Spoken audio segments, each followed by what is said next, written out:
they have to hear it first? Why do they have to hear Huh? it? Oh, oh. We make changes, and it's so funny. I'm supposed to be playing guitar right now, but since we made all the changes to the stream, I forgot that now that we have a new mixing board, the mics are actually live now. It's not just the guitar channel. So it's a good thing I didn't let the cat out of the bag on which guitar we were actually going to open the show with. I'm going to give you a little sample of it.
All right, I'm going to attempt to put this off to the side where you guys can't technically see it.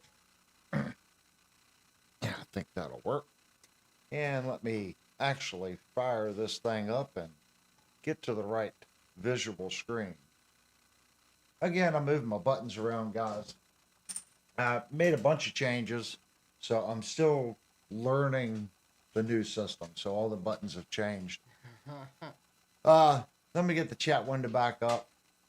Let me see. Any suggestions on what that guitar would be? You know, and you guys can start throwing rocks right now. This year I said that I was going to kind of change up things. Something I've noticed playing like the modeling amps and even my rack amp going through the new X pedal. I'm not gonna say pickups don't matter. I think they do, but I've noticed a lot of guitars, once we process them and EQ them, I mean, I'll take a couple steps back. I hear a lot of guys say there's no post processing, and what you're hearing is the guitar.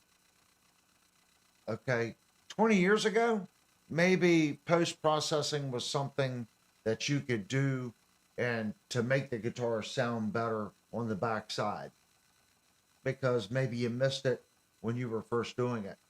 Today, with these little modeling amps and stuff, they're so good and the effects change are so good at them. Post processing's kind of moot. You're processing the signal before it even comes out of the speaker cabinet. We're doing so much with compressions, EQs, distortions, flangers, reverbs, delays, you name it, you can shove it in your guitar signal now and come right out your cabinet. Well, it's processed. So I want to qualify that, and I want to say all that because I play a lot of different guitars. And I'm not saying they all sound the same, but if we had to put a blindfold on and you had to tell a $500 Ibanez versus a $2,000 Jackson, could you do it? I mean, really. I'll be honest with you guys, there's times where I don't think I could. I don't think I could tell a difference if I recorded something and Linnell switched it around and waited a week and then played me those two tracks. I don't think I could tell the difference between Linnell's Jackson with Seymour Duncan's in it and my RGA here. Maybe I could.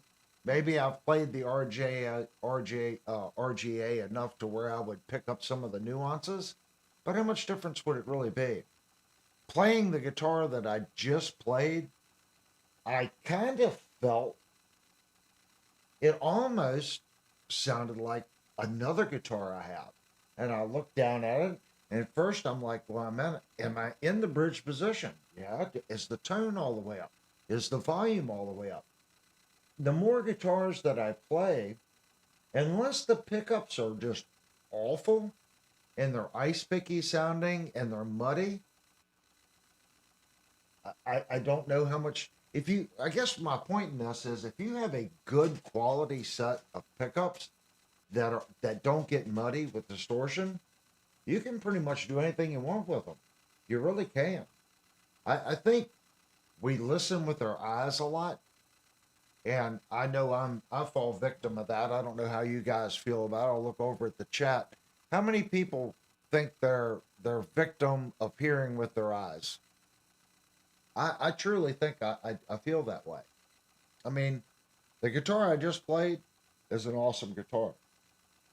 If I closed my eyes and played that guitar versus another guitar that is equally, same quality, could I tell the difference under my fingers? That, I think, is more about setup. But if the setups are equivalent and you have a good sound in your amp, how much difference does it really make? I did a lot of thinking, especially since I've been moving a lot of stuff around. The new system is so much more simple cable wise than the old system. And I'm taking this thing apart and I'm unplugging all these cables and I'm thinking all the money that I spent back then and the rack mount processing. And I'm plugging everything into this wing rack and all the processing's done in it. And I'm just sitting here thinking to myself, it's not just PA. It's our guitar amplifiers too, our modelers, our amps. I mean, this one's 30 years old. If you put a IR behind that, it'll sound just as good as a quad cortex, a helix. I'm sorry, the effects might be a little shimmery or cleaner or more airy, but if you think something has advanced 30 years, how much difference is there really in that signal? Have we just been lied to, so we just keep buying more stuff? I already see pros and cons between my new digital rack mount mixer and my old analog Mackie mixer. I can already tell you, I think the preamp stage in my analog board, my Mackie, my VLZ Pro 16, for whatever reason, I think it has a little bit more warmth to it. Okay, they just They just sound warmer. That being said, they clip faster and distort with higher gain signals being pushed in them. Wherein the Midas preamps in the wing, you can really throw them suckers way past where they're supposed to be. There's a tremendous amount of headroom in the Midas preamps. That's a plus, but I don't think there's more. And I can say that exact same thing about this. There's a warmth that amp has, even though some of it is 16-bit, which a lot of people are like, oh, 16-bit junk. I guess compared to what we use now, plugins and stuff like that, I guess 16-bit processing would be considered junk. But part of that sound that most of the people watching this stream are shooting for, most of that stuff was done with 8-bit and 16-bit processing.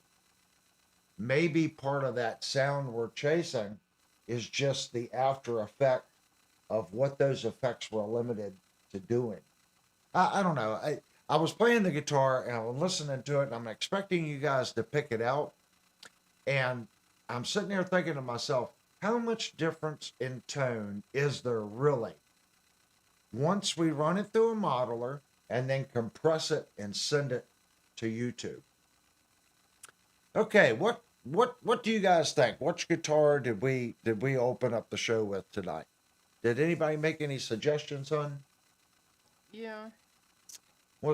Which ones did we have? If everyone would post the guitar again, if you did it already, go ahead and post it again, what you thought it was.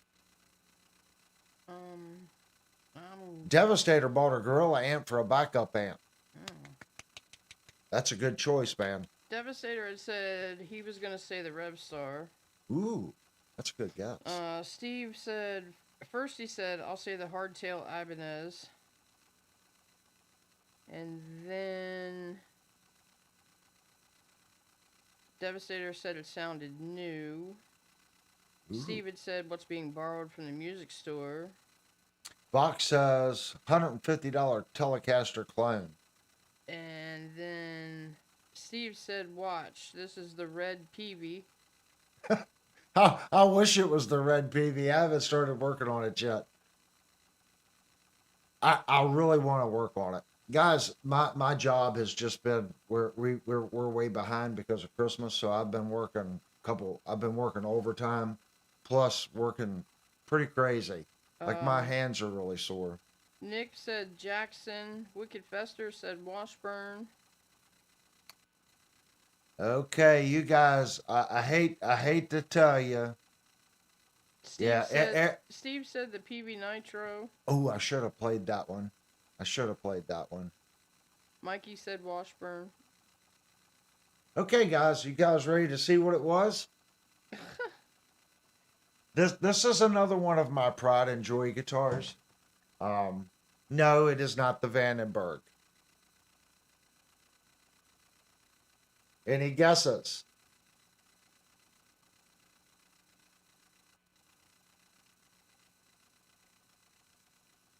It's my 1986 Kramer Pacer Imperial.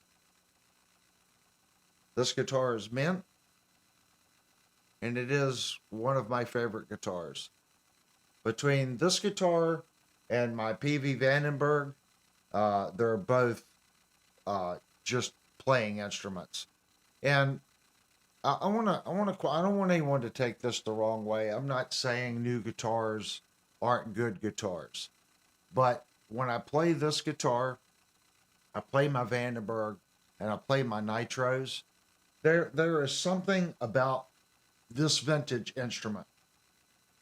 I'm not telling you guys that I know what it is, but there's something about the feel this guitar has when you play it. And it's the exact same thing as the Vandenberg. Does the Vandenberg feel like this guitar? No, it doesn't. The neck is thinner on it. It feels faster. But both guitars just have a silkiness to them, and they just play effortlessly, and there's a sound. They have a sound. And I know YouTube compresses it, so it's kind of hard to get that sound out to you guys. But this guitar just has a sound. And these are Seymour Duncan pickups in this guitar as well from the factory. And this is the German Floyd Rose. It's a beautiful guitar. Vox said you can play hockey with it when done playing. You know, what's weird is this is the first year of this headstock. And everyone says the year before that, they called that the hockey headstock, the hockey puck headstock. I mean, when I first got this one, when they told me what it was, I was really hoping it had. And then when they opened it, I knew it was an 86, 87, or an 88 as soon as he opened up the case because of the beak headstock. But this is a Kramer American Pacer Imperial, and it is in the flip-flop. So it does change color. It'll go to a purple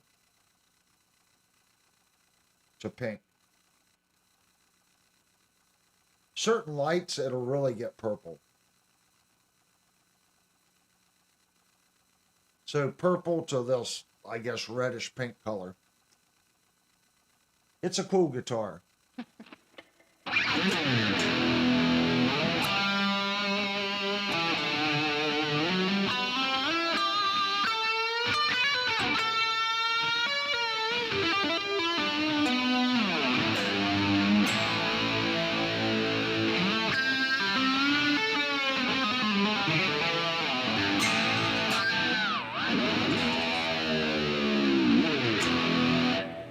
You know, they make remakes of these guitars, and I think a lot of it is a lot of the new woods. Because I deal with wood, and a lot of these wood farms, they've done things to the new trees to make them grow faster. And I think in the mid '80s, we were still getting regular cut trees. So this particular neck is a 3-piece maple neck. It's 3 pieces. You really can't see it, but there's 2 seams. So nowadays, to accent that, they'll actually put a really small laminate piece of wood in here. They'll do barbenga or walnut or something and give it 2 stripes.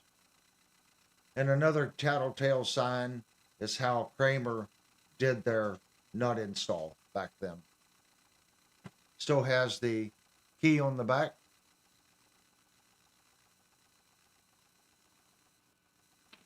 Yeah, I wanted to play it.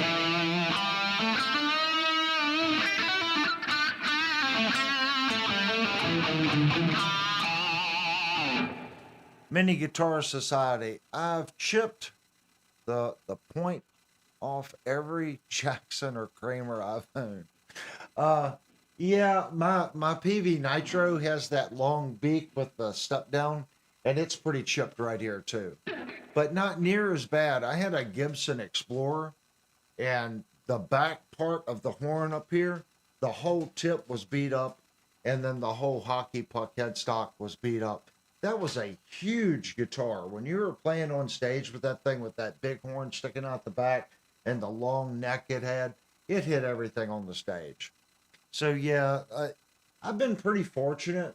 This one, my Vandenberg and my other 2 PVs, no chips in the headstock. What's the reading of the pickups? All my tools are downstairs. I don't know what these read, but they're not going to be stupid hot. I'm going to say they're going to read probably right around 8, maybe 10K, and I'm going to guess the Henrys are going to come in at 4. You know, if it's 10, maybe 3.6 if they're at 8.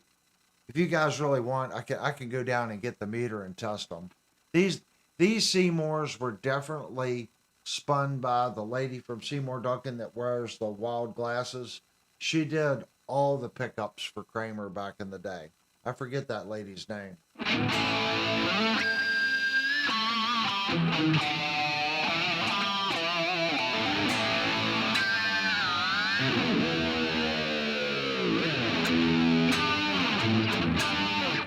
It's a kick butt guitar. I see we got Jupe coming in here. Thanks, man. I like to see Jupe coming in. Yeah, I don't know what guitars you guys have. That's a topic that we've talked about before, but if you guys would, if you have I mean, I don't consider this a classic, but I guess now it is considered a classic. What classic guitars do you guys have? Uh, I'll give you my list. I have this 86 Pacer Imperial. I have a 1990 PV Vandenberg. And then I have one PV Nitro Humbucker single. That's an 88. And then I have two PV Active Nitros that are 87s. And I believe I have what is that, a 92 Squire? It's either a 92 or a 96 Squire Custom Shop M80. And before everyone laughs, yeah, Squire did have a custom shop guitar, and it's an M80. And that's really, really all my older guitars that I have. I don't really consider my Dot being that old. I think it's a 2004 or 2006. It's not that old. 67 Firebird. Kramer Pacer Classic. Out now. It's a 2021. This is a Pacer Imperial, Wicked Fester. It's a 1986 Pacer Imperial with the flip flop. Kramer makes good guitars. Wicked Fester has a 92 Gibson Les Paul Studio. 92. Yeah, that's definitely a classic. That's a guitar I want a Gibson. Steve has a 1980 Gibson Sonex 180 standard. Yeah, Steve, that's the one you want to send to me for a refret. Is that correct? I know we had talked about refretting one of your guitars. I think that's the one that you wanted me to refret. I'm pretty sure. Anybody else got a classic? I haven't heard from Jupe. Jupe has a classic, but it's a modern classic.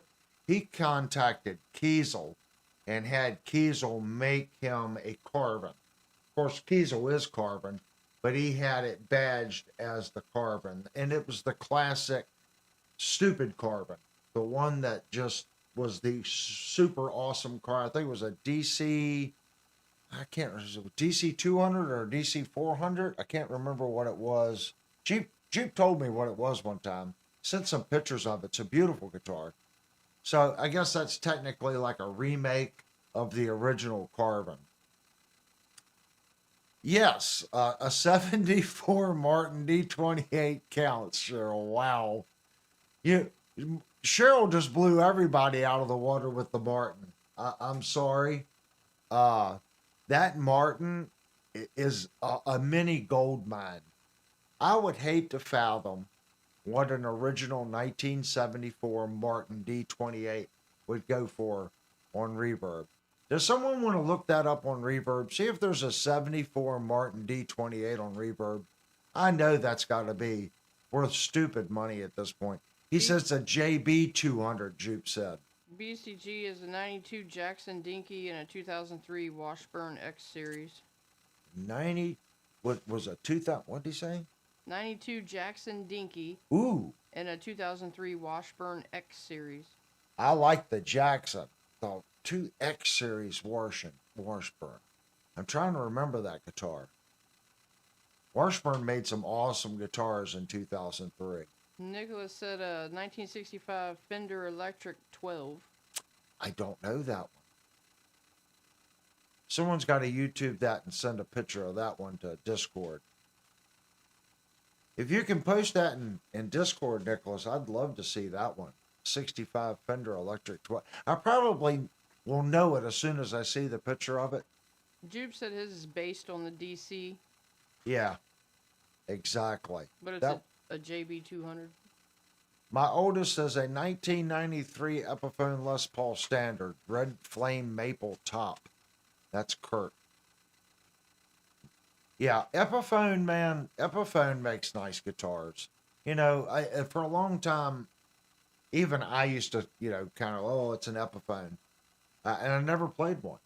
I just look at it, oh, it's an Epiphone.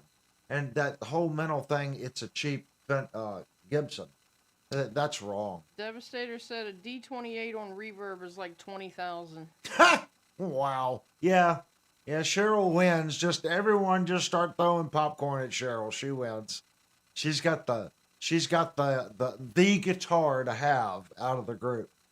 I mean, it's a Martin, a 74 Martin at that. So you know how many chords that thing has played, and the top is all nice and loose. It's been played and played. You know how the more you play an acoustic and the more it's in the room, the wood fibers loosen up. Can you imagine what that guitar sounds like, guys? A 74 Martin D28. I bet you that thing just sounds like so full. Well, I'm so used to going to the store and you pick up a new acoustic, it's like clang, clang, clang. It's like, But the old acoustics that have been played, they have a. I mean, I'm pretty sure I read something. Taylor takes their guitars and they put them in a sound room, and they just vibrate them with signal noise ratios, up and down the frequency to resonate the body, to shake the body. I'm pretty sure. I don't know how long they sit in that chamber, that noise chamber, but they do it supposedly to make the guitar sound better.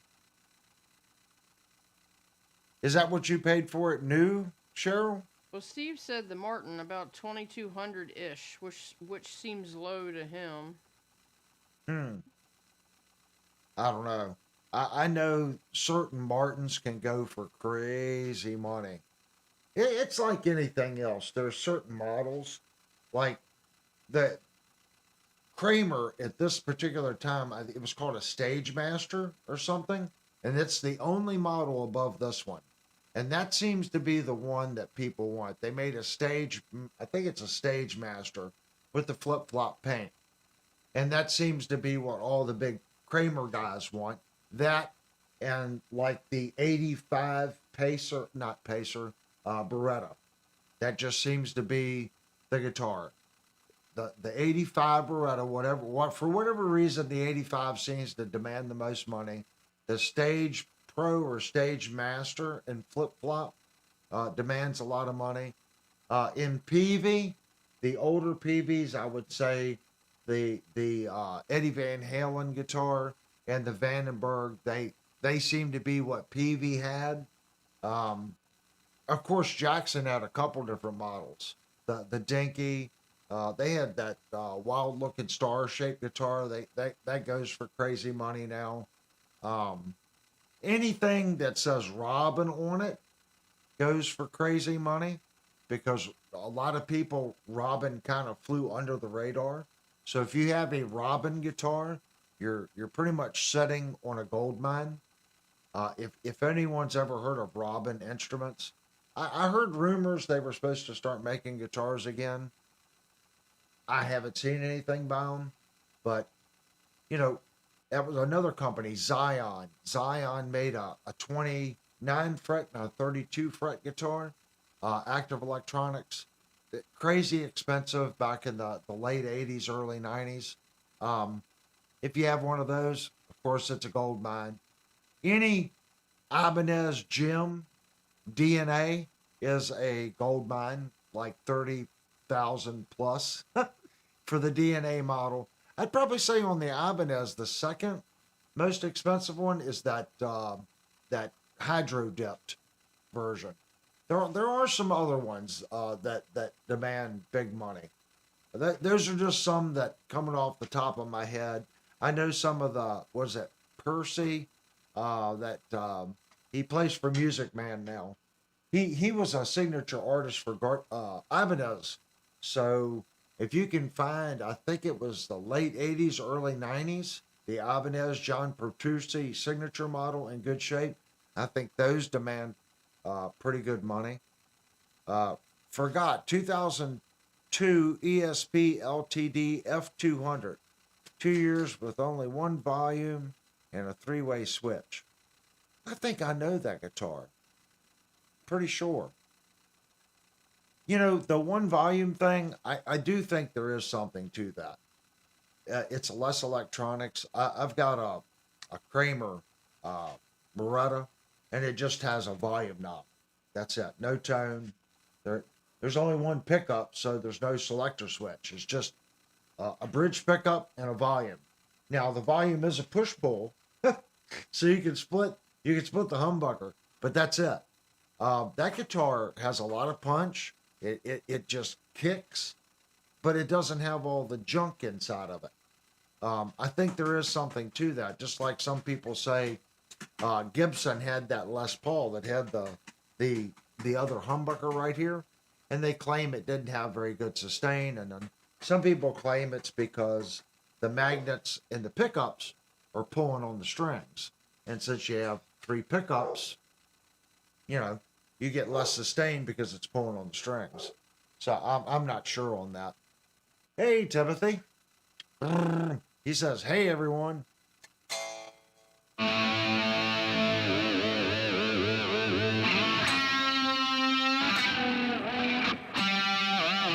Missed it.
That was supposed to be our harmonic.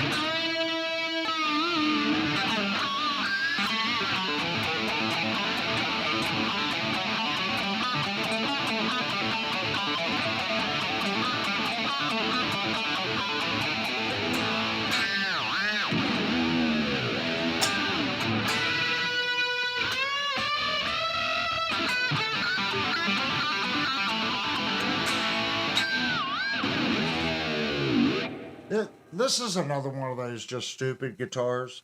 There was a reason why Kramer was just killing it back then. The ESP neck on this thing, everyone talks, oh, it's American made. I think it was American assembled.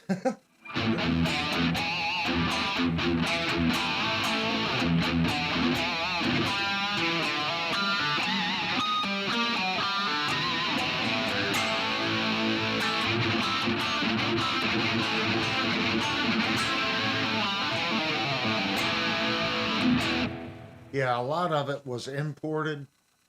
There was another company. If anyone knows, it was ESP and some company that started Ciro or something that was also making necks for Kramer in '86 and '87. I can't remember the name of the other company, but they were farming out a lot of their stuff and then just assembling it.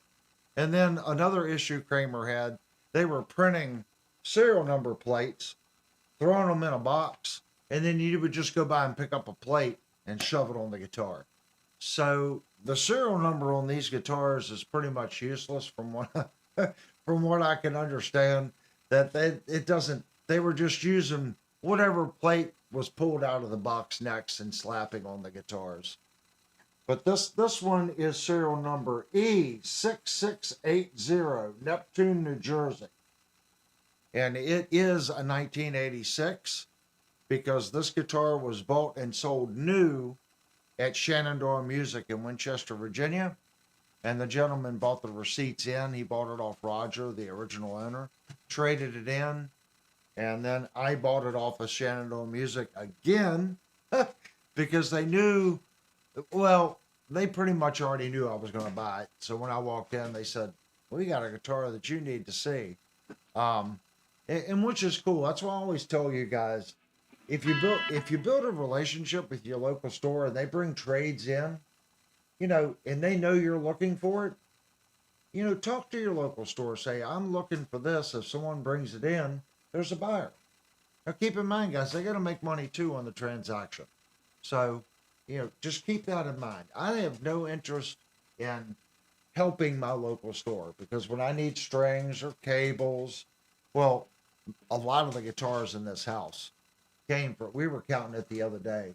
It's crazy the amount of equipment that has come from my local store. And most of the time, I'm going to say 95% of the time, the price they give me is less or equivalent to what I can get it at Guitar Center or Sweetwater.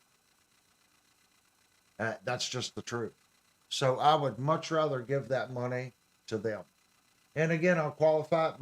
My wing rack comes from Sweetwater. Why? They're not a Behringer dealer. So Behringer's pretty picky on on the stores. They got to be a big store. And they don't have a distributor to distribute some of the mom and pop shops. So Behringer, if you're listening, you're missing. I mean, you still sold the unit. But think about other people and think about the small mom and pop shops that are competing with Sweetwater, AMS, Guitar Center. There's a ton of your products that would sell well in these shops. They really would. Behringer has a lot of companies under the wing. I'm sure there's a reason for it that us, maybe we don't understand, but it would be nice for them to come into some of the small shops. Oh, shame on Avery. I don't know what I did, but I must have done something. What's that? Cheryl said she likes that yellow mustard looking cord on that pink guitar. Ooh. I said that mustard cord is of course mine. Yeah.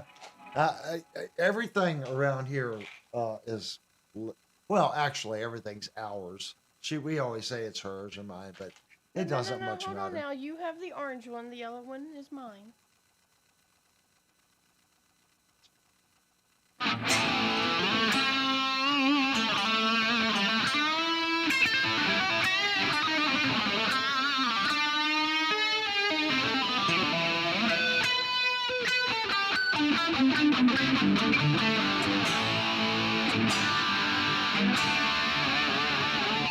There's something about the frets. I will say that I think the crowning. I might have to look at these frets really close under a microscope. I think a lot of the older guitars, I think the crown is a lesser radius on the fret. And I think it gives it more of a played in feel. A lot of these newer guitars, the crown is more pronounced, and I think that's good in some cases. Like this guitar here, I think I can dig in a little more.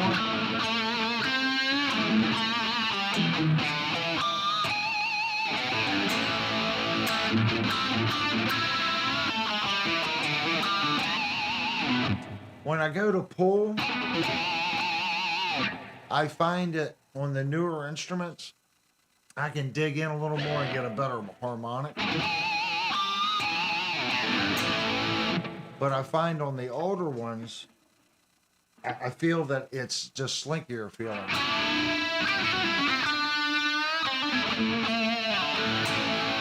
I don't know. Has anyone else noticed that? The new stuff versus the old stuff? Because I'm looking at the crowning on these, and it's a pretty flat crown. It's a very flat radius on the top of these frets. But it's a great playing guitar. So I'm glad everyone got a chance to yell out, their antique. Some of the Peavies, I bought those new. And I'm never going to get rid of them. And I think I've said this a bunch of times. My Nitro, the frets are worn out on it. I should refret it. But I don't think I'm going to. When I pick that guitar up, and I still play it sometimes, when I pick that guitar up and I look at the worn out frets on it, and I look at the one post on the Kahler 2700, it is bent in like this, and I've had to compensate the saddles for the intonation. I cannot raise and lower the bridge on that guitar. The action height is going to be exactly where, because the screw is literally bent in the post. The first gen 2700s from Kahler, the screw was too small. and the insert was too small. That bent the screw. But it didn't break the body, because that guitar, they pushed the pickup back towards the bridge. With the smaller insert, it left more meat between the pickup route and the tremolo route. But the screws bent. When Kaler upgraded the insert and put a bigger screw in it, that's when, I think it's 89. It's either mid 88 or 89 when that happened, when they went to the larger screw. If you're buying one of those, look between the post and the pickup route on those guitars. You may see a hairline crack in the finish, and they'll say it's a crack in the finish. It's not. It's a crack in the actual wood. Ooh, thank you so much, CD. Just so you guys know, we don't do commercials, so that's the only thing that funds this channel. And even if you go back and you miss the live stream, I usually don't turn monetization on for a couple days. This channel, really, you should only get an ad at the beginning and at the end, even if you watch my videos, because I don't have mid-rolls turned on. Well, this channel makes no money from YouTube whatsoever. Maybe $50 a month. And we have over 300 videos. So we get about 1,000 views a day, I'm thinking. This isn't a huge channel. And I like it that way, because everyone here knows everybody. And if you don't know and you're not a subscriber right now, you can chat. It's like Cheers. Yeah, I'm not going to make you hit the subscribe button just so you can talk. The people down here are guitar players. Everyone that you guys see talking, if you're new and you're just sitting there listening, join in, talk. They're good people here. I do want your subscription, but I'm not going to make you hit that button just so you can talk. I think that's BS. Something else you'll see, there's no tiers here. I'm not going to post a video for someone that pays me $1 extra a month. I don't see the purpose in it. I have a job. YouTube is not my job. And I want to keep it that way, because that makes my content more relevant, especially my reviews, because we buy the guitars, we give them an honest review. I'm not dependent on Fender, Kramer, Temu, or anyone else sending me something that I feel obligated. If I don't give them a good review, they won't send me something else. It makes no difference to me. We're buying the instrument. And the guitars that Shandor Music give me, they've already told me, you say what you're going to say. Because the advantage to buying at a shop like that, I can already tell you. The other week, I went in and I picked up a Gretsch bass. And I was going to bring it for a review. And I can already tell you, I'm not going to say every Gretsch bass is going to be like the one that I picked up at Shandor Music. But I'm going to give everyone the heads up. Well, how much was that guitar, hon? It wasn't much. It was a 4-string Gretsch bass. It was either $200 or $300. Yeah, I don't remember, but it was wasn't over 300. It was a beautiful bass. But I can tell you right now, every fret on the low side and the high side stuck out, and it was like a cheese grater on both sides. When I say I'm going to put it, now you're all going to blow, I'm going to blow everyone's mind, the worst guitar I have ever put my hand on. The worst. And I know we just give Gretsch flying colors on their 6-string Les Paul that we just reviewed. That was a great guitar. Sounded great, played great, good fretwork. It was a great guitar. So I really wasn't expecting it. I went and I picked the guitar up like that, and instantly it was like cutting into my hand. Every fret down through here was sticking out. I know what you're thinking. Well, it had to be fret sprout. It had to be fret sprout on steroids. And I know there's no way, because it's a chamfered fret, there was no way it left the factory like that, because all the frets were chamfered. That thing, the neck must not have been properly cured or something, because the frets, I've never felt fret sprout that bad. Now, granted, I'm in Virginia, so all you guys that are out in the desert, Nevada, out there, I get it. the wood dries out. You guys see fret sprout more than we do on here on the East Coast. But holy mackerel, that thing was awful. And I bring this up because as soon as I picked it up, the girl sales lady was there. She goes, "What's wrong?" She immediately saw my face. I said, this is bad." And she felt the side of it. And she goes, "I'll take it back to Brian." Brian is their tech. Okay. Brian will fix it. And they'll put it back out on the floor. Now, will Sweetwater do that? They claim they do. I don't know, do they? I know they get that 60-some point inspection, but I know at Shenandoah, if they get something and they unbox that guitar, that's why I always tell them, if we're doing a review, don't unbox it. Don't mess with the guitar. We want the guitar just as it is out of the box. But what they do, before it goes out on their showroom, Brian opens that guitar up. He looks at the frets. He double checks everything on the guitar. Checks the intonation, checks the connections, checks the action height. They do not set up to an average. They'll set up like Fender's got some weird preferable specs. So all their Fender guitars follow Fender's guidelines. You may or may not want that setup. But out of the box, every guitar that goes out to their showroom, Brian double checks it. You know, that's worth something. Because just like I picked up that Gretsch, okay, if I would have ordered that from AMS, it's just a pile of boxes. Yep, Joe Blow over in Virginia ordered that Gretsch. Right there's one. Stick it on the cart.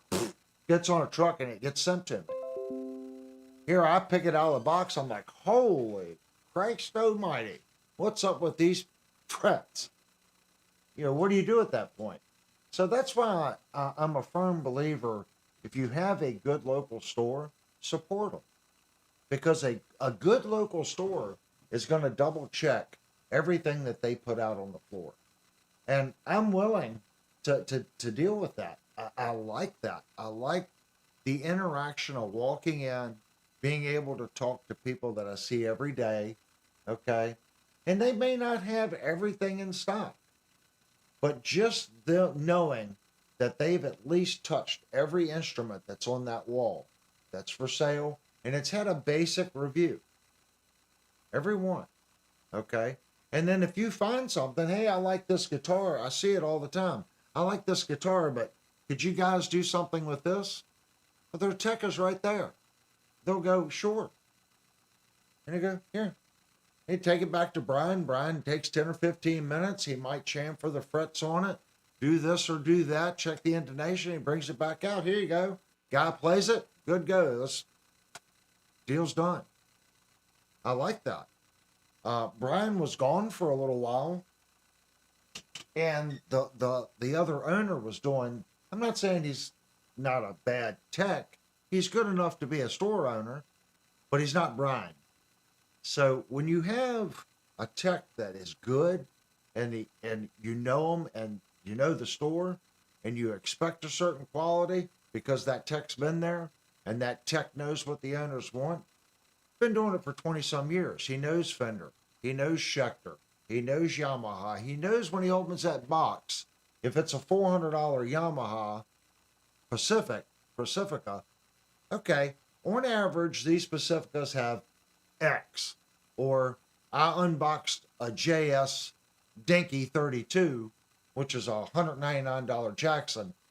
I'm going to have to do X to this guitar before whatever it is.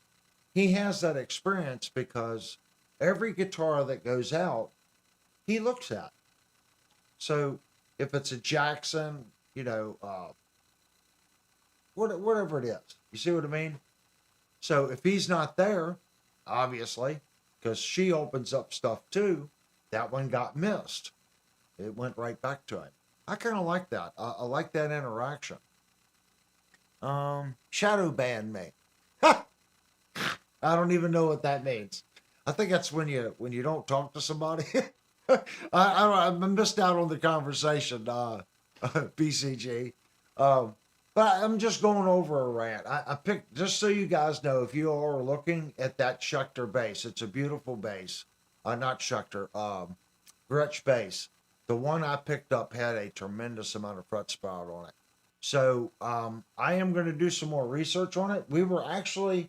I was thinking about doing a review on a bass, and then we got sidetracked when we were talking about Brian and stuff, and we ended up not picking out a guitar this week to review. But I did put my, how do you say it? I put a bug in their ear that we want to review a hot shot. And if anyone knows what a hot shot is, it's a Fender, and it's a basically like a Nashville Telecaster. They're really cool. I told them I would like to have one to review. I know we do a lot of rock and roll stuff here, but Telecasters are rock and roll guitars. So I told them it would be nice to let me bring home a hot shot. So hopefully the next hot shot they get in, we're going to be able to review. Let me, you guys tell me what you think. Would you like to review a Fender? Now it's an American made. It is an American made instrument. So I think that one retailed at $1,800. Was that right, hon? I want to say it was 1,800. I don't remember. Yep, a Telly. Whoops. Yeah, it's the Telly Hot Shot. Yeah, I think it's basically a Nashville Telly, like a Nashville Strat. I'm pretty sure that's what it is, but in the Telecaster body.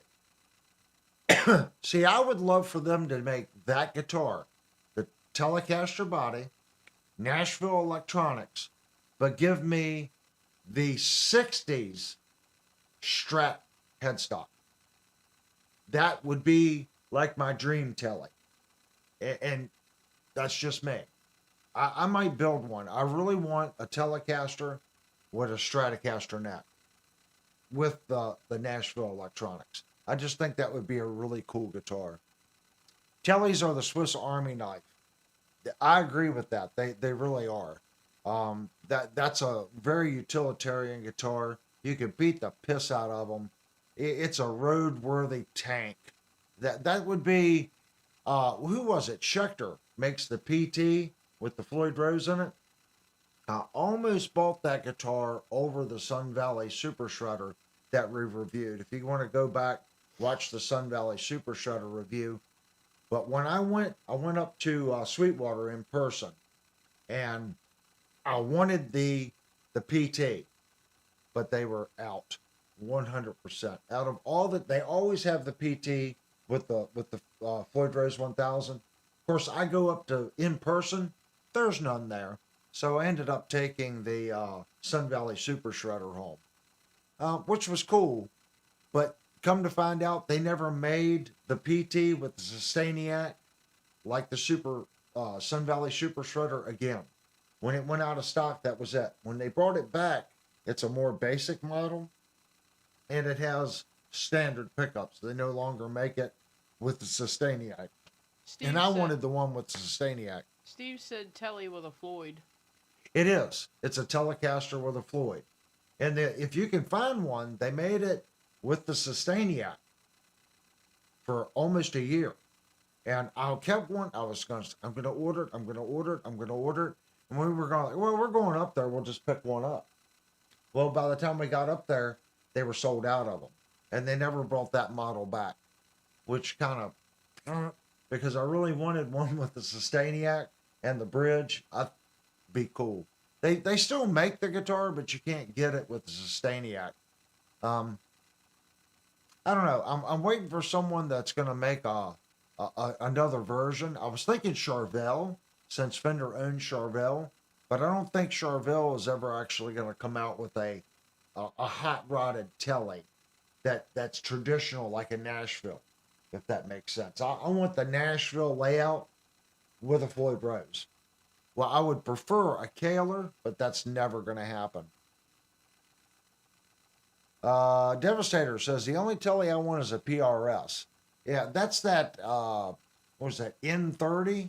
What is that one, Devastator? I can't remember the name of that one. I think that's the one you're talking about. Yeah, it's a beautiful guitar. How much was it, the one you were just talking about, before the PRS?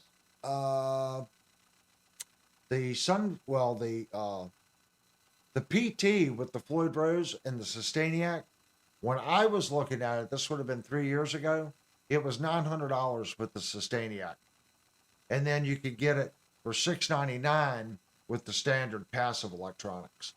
I think now it's up to 800, 850 for the passive one with the Floyd Rose, the Schecter PT. Yeah, the NF53. I agree, Devastator. That would be an awesome guitar. 100% awesome guitar.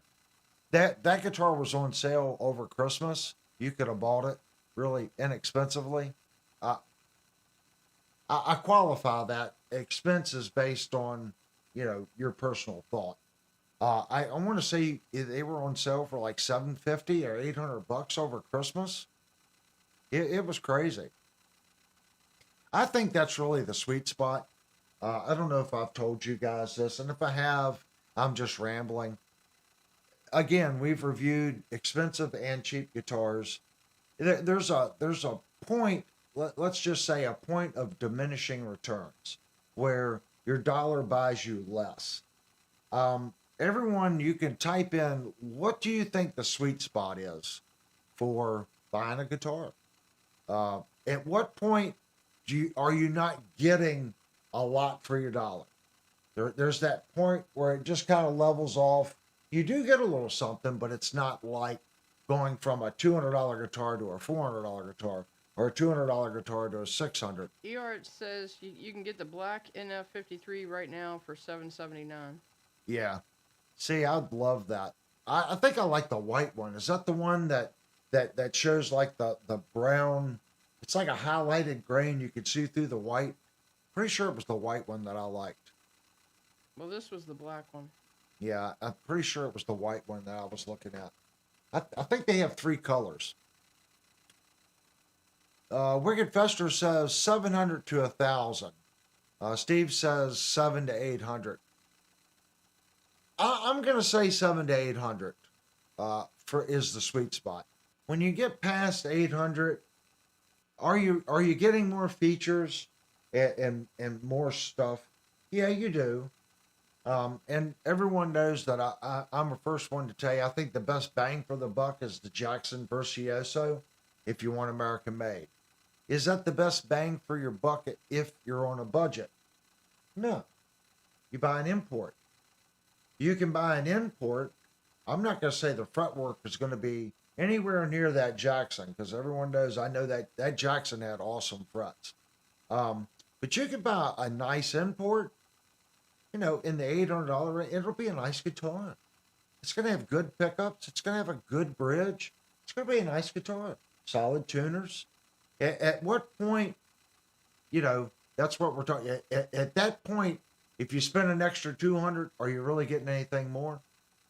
You spend another 400, are you really getting anything more? That's. I agree. I would say $700 to $800, maybe $9. Jupe like said what the sweetest spot is free. Exactly. I'm waiting for that day. If someone wants to send me that Schecter PT with the Floyd Rose bridge, I'll take one for free. What do you think about Fishman Fluence versus Seymour Duncan?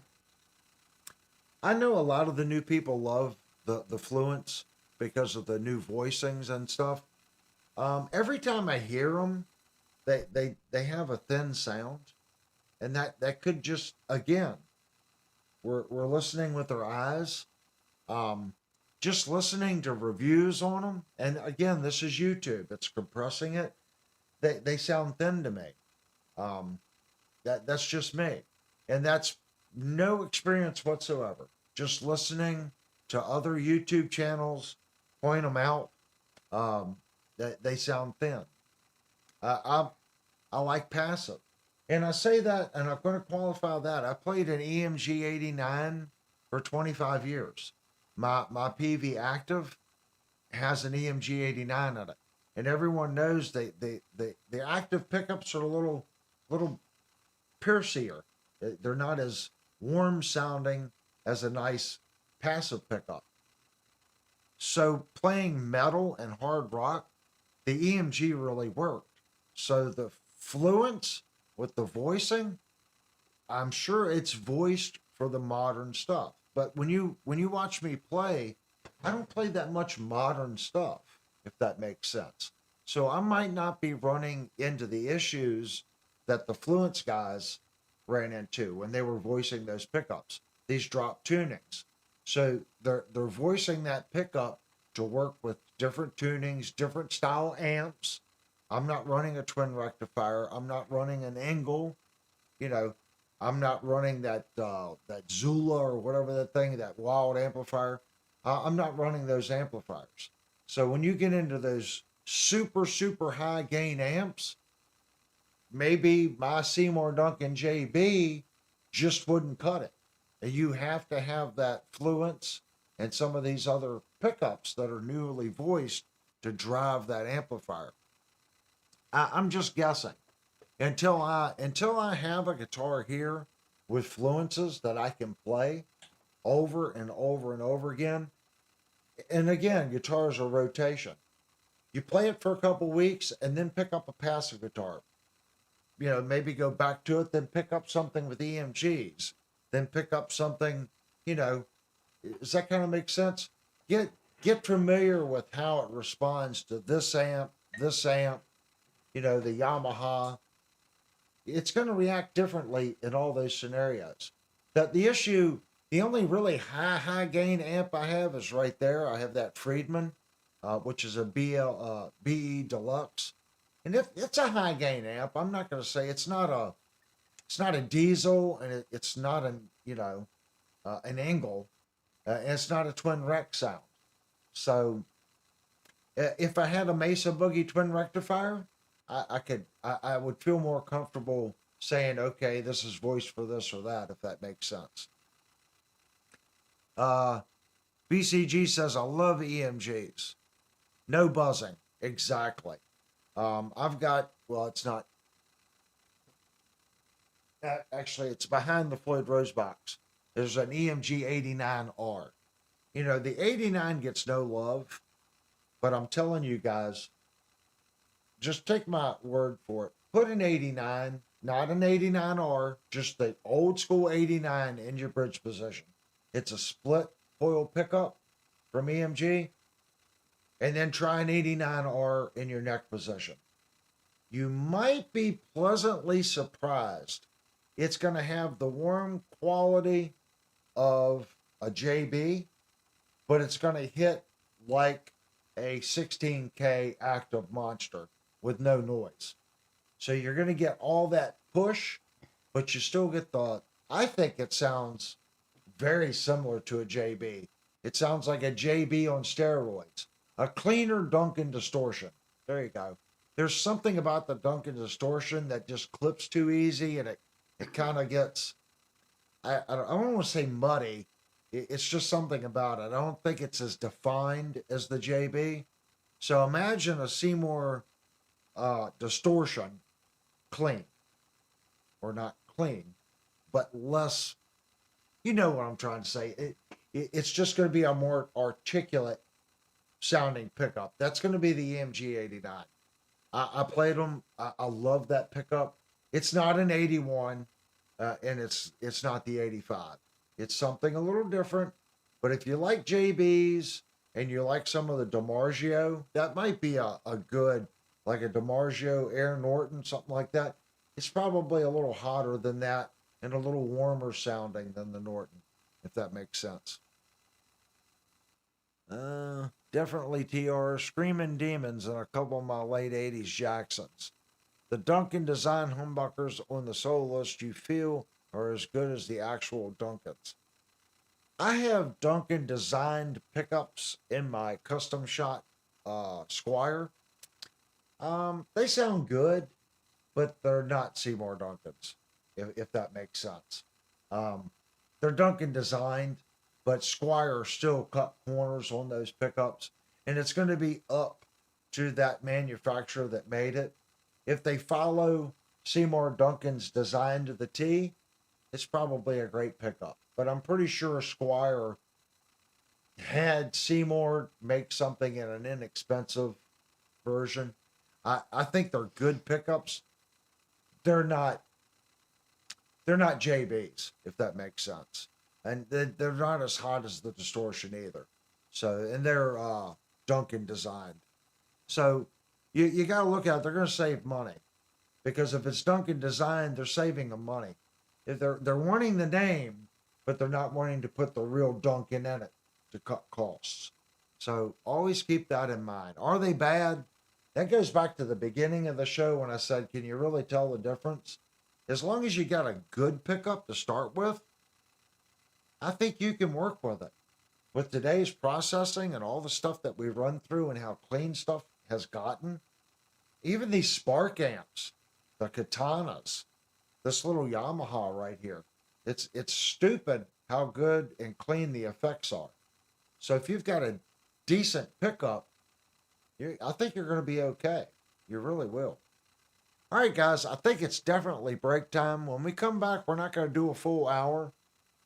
I've had a really hard week this week, so we're going to do about an hour and a half stream. So we want to open up for topics when we come back. So if anyone has a new topic that they want to go over, or if we want to continue down the pickup topic, we can. But any new topics, please post while we take the break. And again, I want to thank anyone that gave a super chat. And I definitely want to say you don't have to subscribe to chat here. This is a open forum for everyone to come in and chat. This channel was started to be different. There's no tiers that you buy into. There's no ads. I don't make a living on YouTube. I'm a guitar player and a CNC programmer and a woodworker. And I give a unique aspect to guitar reviews. Being a CNC programmer and being a guitar player and a tech, I work on guitars. I'm also a guitar tech. A lot of people in the chat here have had work done on their guitars by me, so you can ask them about the quality of work that's done here. You can also go to the channel and look at all the how-to videos on how to crown frets, level frets, dress frets, set up bridges. It's a different kind of channel. So I want to continue that, if that makes sense. And we do give a guitar away once every 2 months. And we have a live drawing for a Washburn this coming Saturday.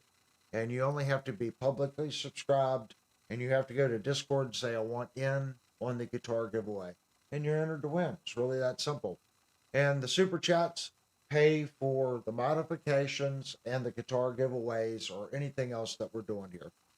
All right, guys, we're going to take a 5-minute break. And when we come back, we'll go over whatever topic that you all put in here. All right, guys, restroom, snacks, Vegemite sandwich if you're from Australia, and we'll be right back.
Okay, guys. Read a couple of the comments. Mark said something about Nux, and I definitely want to talk about Nux here.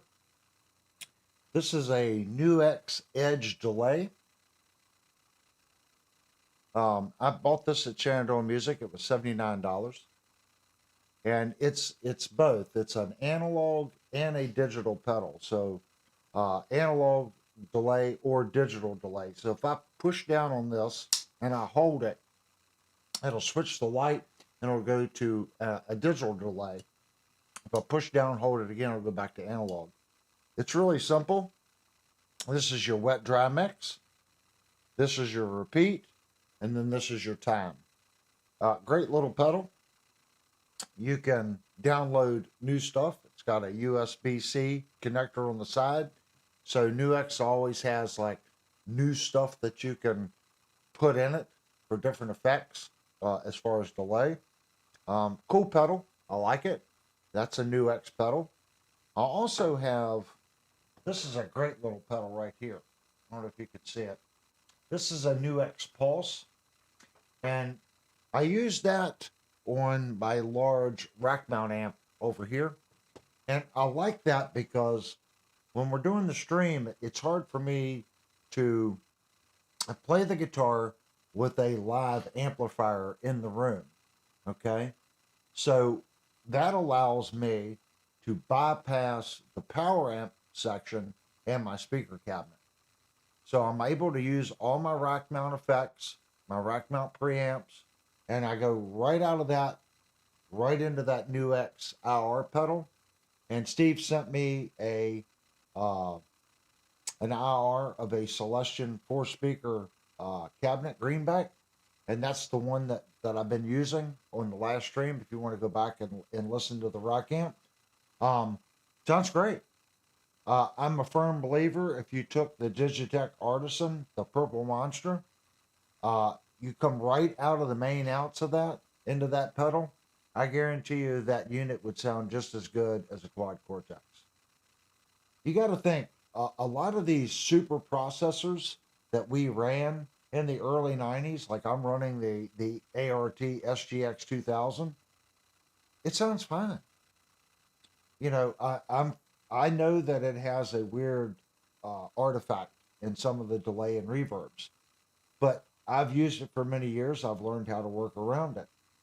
Adding IRs to that brings it right up to the modern technology. It really does.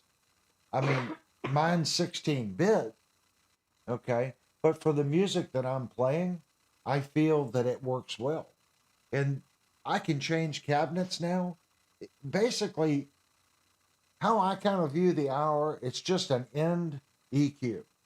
It's an equalizer at the very end, and how much response, I don't know how that actually works. You know, your cabinet and your speaker does feed back to the amplifier, and it's the amplifier push, and it makes it sag and do weird things. I don't know how much an IR emulates that, but I've noticed switching between IRs, it sounds like I could do pretty much the same thing with a nice 31 band EQ, and I could just figure out how to EQ it and create it. I could be completely wrong. Steve says, when are you getting a DI box so you can run directly into the wing and use use its built-in amps and effects? I don't think I have to. I'm pretty sure the wing is already set up where I can do line level right into it from the guitar. I'll have to research that, but I'm pretty sure that I can just plug the guitar right into the wing. It already has, right here's the screen. If I go to... Your camera is making the picture go like... Yeah, gray. I've said it before. Don't waste your money on Mevo cameras. That's the wireless Mevo that's causing that issue. It never did that before. We switched internet providers to get faster upload speeds. The Wi-Fi in the new Brightspeed unit is causing the issue. The cameras never, it doesn't, I won't say they never did it before. They would do it once in a blue moon. Now Wi-Fi hub that we have now that was given to us by Brightspeed, it seems like there's an issue between the Mevo and that. So we made a bunch of change. That's the main reason why we missed one stream, and then we were doing a lot of test streams. Between this new unit and changing the internet provider, I know it doesn't sound like a big change, but believe me, it was a big change. Searcher for Tone says, "Do you have a link to Mevo cameras?" I don't have a link, but before you buy them, searching for tone, um, you're gonna have to use them through a tablet. They were never designed to run on a computer, so the app for the computer is awful. If I go right here, let me go to this little guy. This is the app for the computer, and it'll show you 3 cameras.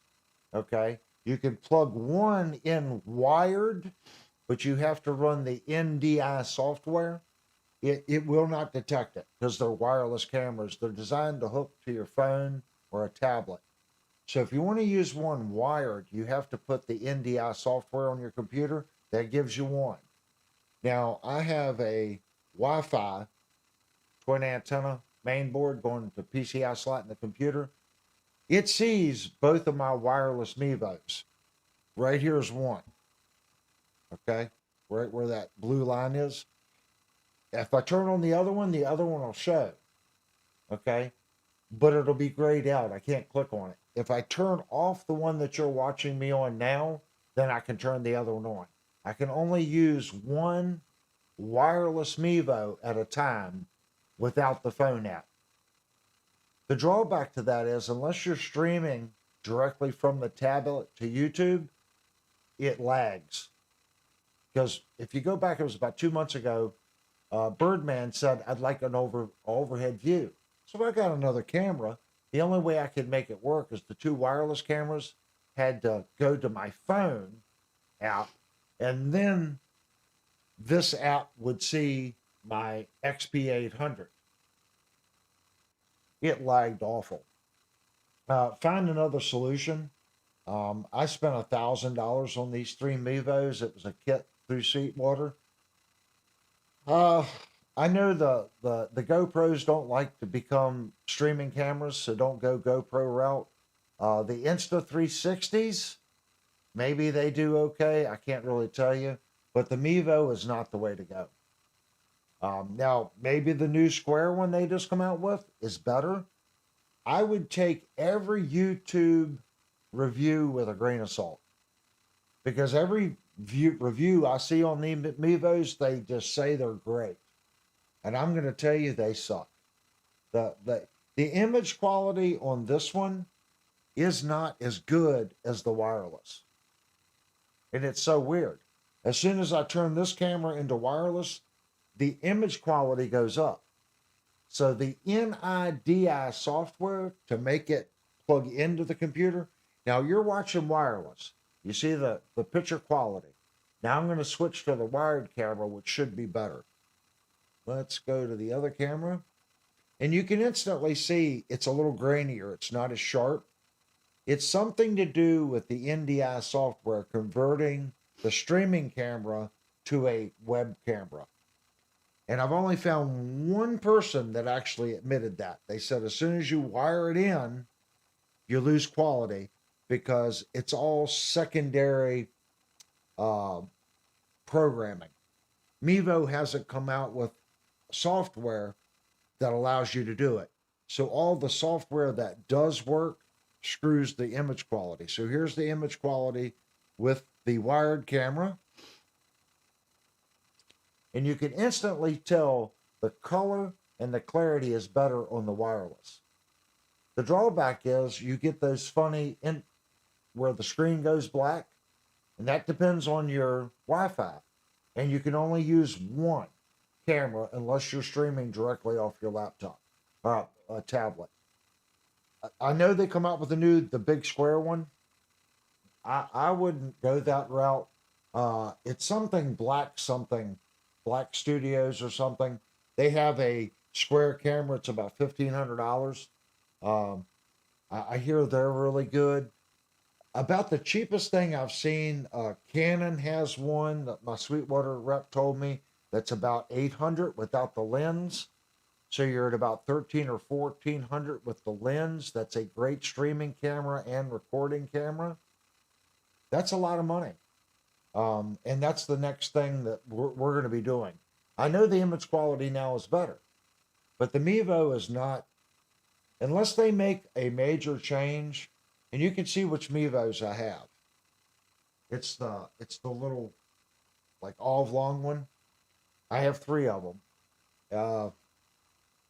I guess if I look at it for $350 a piece, and if I could get all 3 to work, I would accept the image quality.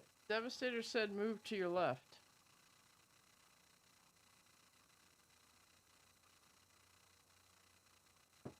That's the Kramer. Other guitars. I think it's because your head is blocking the Pacifica. Oh, yeah. Pacifica, Schecter, Ibanez S model, Kramer. Right here, you can't see it. It's right behind the wing rack. Vandenberg Peavy, Linnell's Jackson Crackle, and Linnell's Ibanez Jim. Devastator said. Thanks, Brian. Devastator said, Pacifica. I got the Pacifica out. I was going to play it tonight. Yes, thank you, Brian. Yeah. Yeah. I was doing the review and it was sitting right here, and she come around the corner and she goes, I like that. And I'm like, oh, she goes, I want one of those. She hadn't even played it. She's like, I gotta have one of those. I had only done the unboxing part of the review. We went straight to Shenandoah Music and we gave them $100 and said they didn't have one in stock. I said, can you order us one? And that's why I want to qualify. If you go back and watch the review on the Ibanez Jim, Brian got a bad one. The neck on that guitar was horrible. Linnell's Jim, the neck is acceptable at that price point. Is it perfect? It's not perfect. It's pretty. Woohoo. It still has the exact same issues Brian had on the Jatoba fretboard. That fretboard can be beautiful. Go back and look at that guitar when it was done. The fretboard just sparkled. The deep red brown color come out in it. It's very subdued from the factory. The back of the neck on hers feels good, but it still suffers from the inlays just not being. There's just not a lot of prep work done on the Jatoba fingerboard. Johnny Bean says, I used to play a Pacifica that belonged to Desmond Child. He had it in his studio. Yeah, let me get the guitar. It's a great guitar. You guys can actually see the system. This is my Tascam right here. This is a DP32. This is the Yamaha AG08. This is my wing rack. And this is my MIDI XT Moto Express time clock. So we are set up for SIMD code and all video format and sound format. The Mito controls the DP32 and my DA30.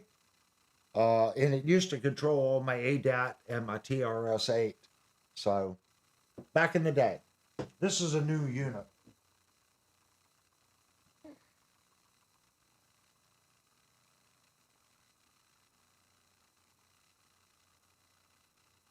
Oh, hold on for a sec, guys. Got to unplug this one. Here you go, Johnny. 1986 Kramer Pacer Imperial. All original, mint condition. 86 model. In the flip-flop color.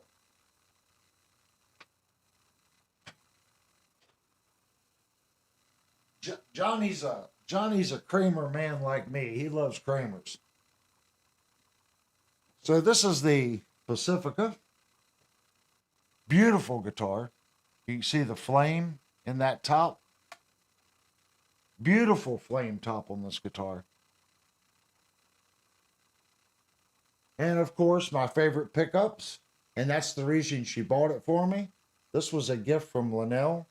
This has Seymour Duncan pickups in it. Just a stupid nice guitar. It has a push pull so you can split the humbucker here. 5-way switch.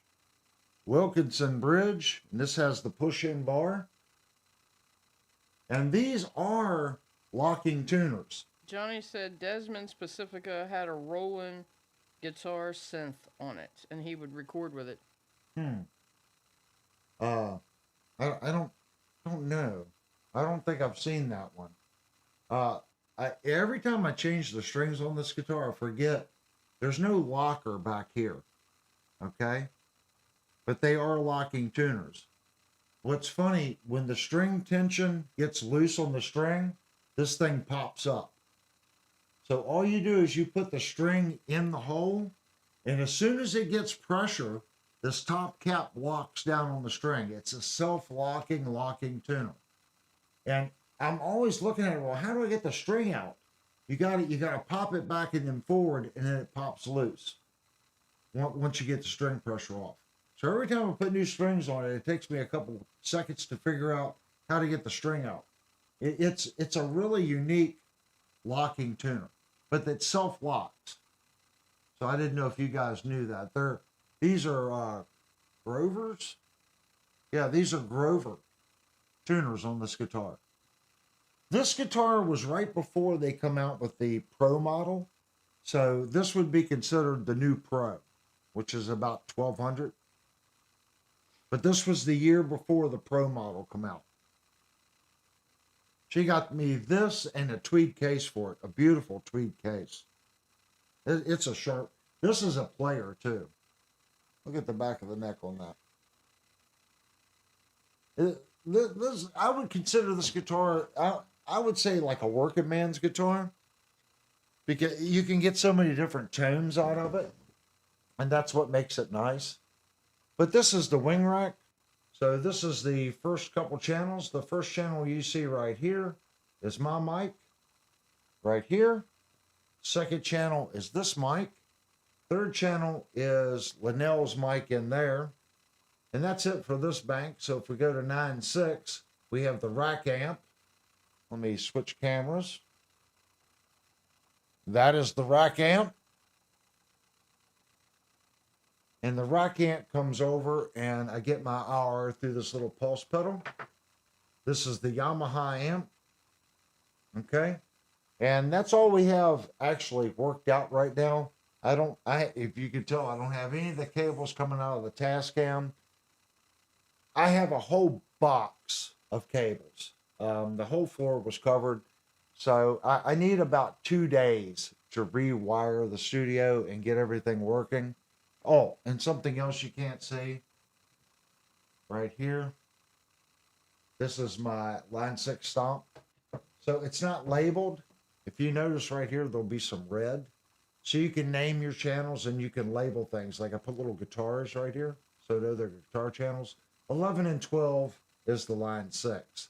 If I go back to 8-1, you'll notice there's little microphones, which is kind of cool. You can pick a keyboard, you know. It's kind of cool. You can actually change also. All my open mics I labeled as white. And my amplifiers I have down as the orangey red. This right here is my return feed. 2.3 and 2.4 is computer.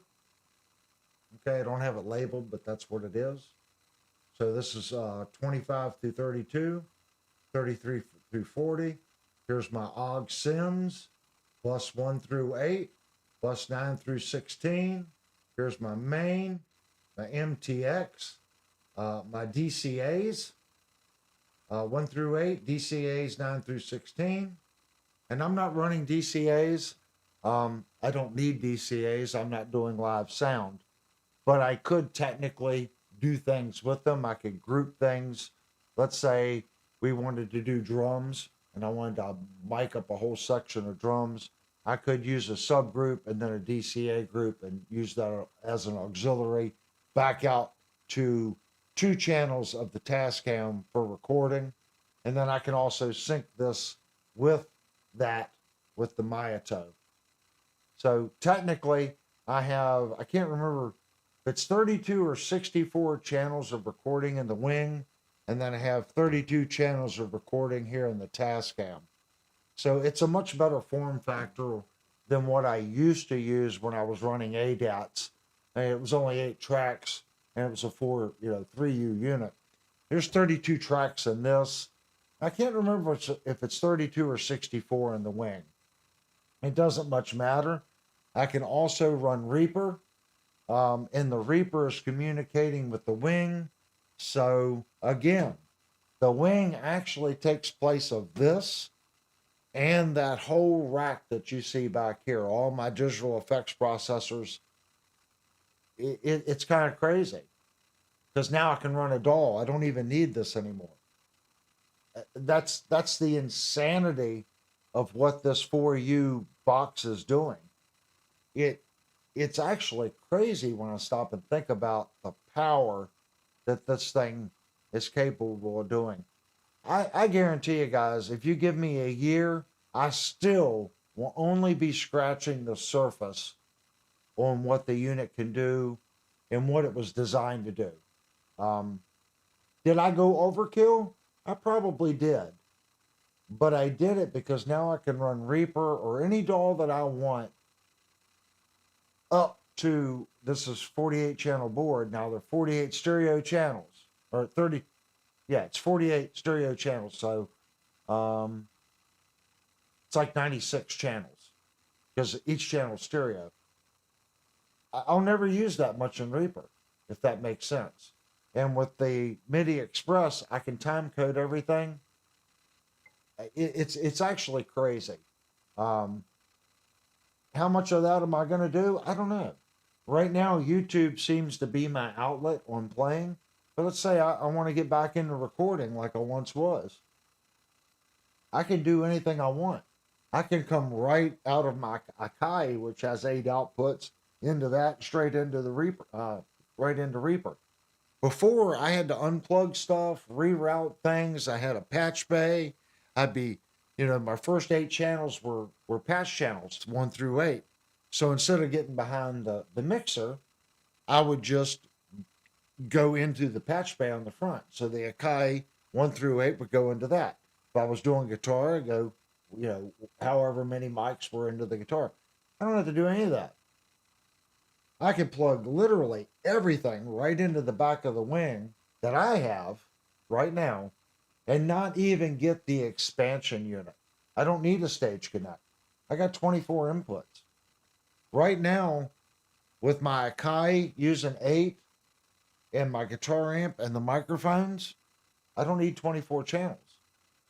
Now, if I had drums, yeah, I would probably need a stage box. But that's leaving everything hooked up all the time. All I have to do is push a button. It's crazy. It's going to change the way I do things. It really is. New pair of headphones.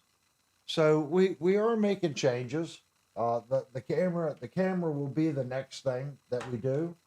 I just got to pay this off first. Once I pay off the wing rack, then then we can consider doing something else. But I know Mark said something about New X, and that brings me back, guys. I got a squirrel brain. I jump topics. I run around all over the place. He was talking about try out New X. I played pedals. Let's just say I wasn't a very good guitar player when I used pedals, and I had a couple pedals, and I went into a music store and I saw a Digitech GSP5. And that'll tell you about, that will tell you when I bought my first rack mount unit.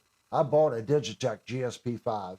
And if you guys want to Google it, it looks like something from the 50s now compared to this new stuff. It was a great unit. As soon as I bought that, I threw all my pedals out the window. Why carry 5 and 6 pedals and all these wall warts and all this junk? I just carried a 1U rack mount unit and I had everything. I played it through a PV Butcher head and that 4-speaker cabinet over here. That was all my effects. And I had a little floor unit for it. I did upgrade. I went to an ART SGE Mach 1. I played the Mach 1 for 4 months, and I traded it in as soon as they come out with the Mach 2. And no, it was not just an EEPROM chip upgrade. There was an architectural difference in the unit. And I played the Mach 2 SGE until I bought the SGX 2000, and I played the SGX 2000 until present. I'm not saying everyone's different. Sometimes I watch the show on YouTube called The Pedal Show, and I know those guys are into pedals. For the amount of money that they have in pedals, I could have went out and bought the world's best rack mount digital effects processor money could ever buy. I could buy an H9000 rack mount unit, which I don't care what anyone says, that's the best.